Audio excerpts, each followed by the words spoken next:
ఇక్కడ మేడం గారిని ఒకటే రిక్వెస్ట్ చేస్తున్నా, దీన్ని కానీ మీరు ముందుకు ఒకసారి ఆలోచించి సహకరిస్తే, కొంత ఫైనాన్షియల్ సహకరిస్తే ఇది ప్రపంచానికే గర్వకారణంగా పండ్లు ఎగుమతి, కూరగాయలు కానీ పండ్లు కానీ ఎగుమతి చేసే పరిస్థితి వస్తుంది. ఈ ప్రాంతం అభివృద్ధి అవుతుంది. దానికి కూడా సహకరించవలసిందిగా వారిని కోరుతున్నా. ఇంకొక పక్కన పూర్వోదయ ప్రాజెక్టు కింద ఈ 4-5 రాష్ట్రాలకు ఆర్థిక సహాయం చేయడానికి కేంద్ర మంత్రి గారు అనౌన్స్ చేశారు. ఇది కూడా ఈ సంవత్సరం ఒక షేప్ ఇచ్చి దాంట్లో కూడా కొంత సహకరిస్తే ఉత్తరాంధ్ర బ్యాక్వర్డ్ ఏరియా, ఆ ఏరియా కూడా అభివృద్ధి అయ్యే పరిస్థితి వస్తుంది.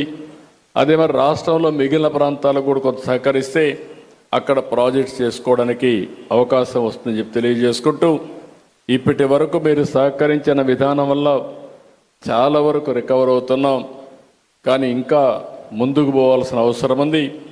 ఒకటే అష్యూర్ చేస్తున్న మేడంకి, 5 సంవత్సరాలు మీరు సహకరించండి.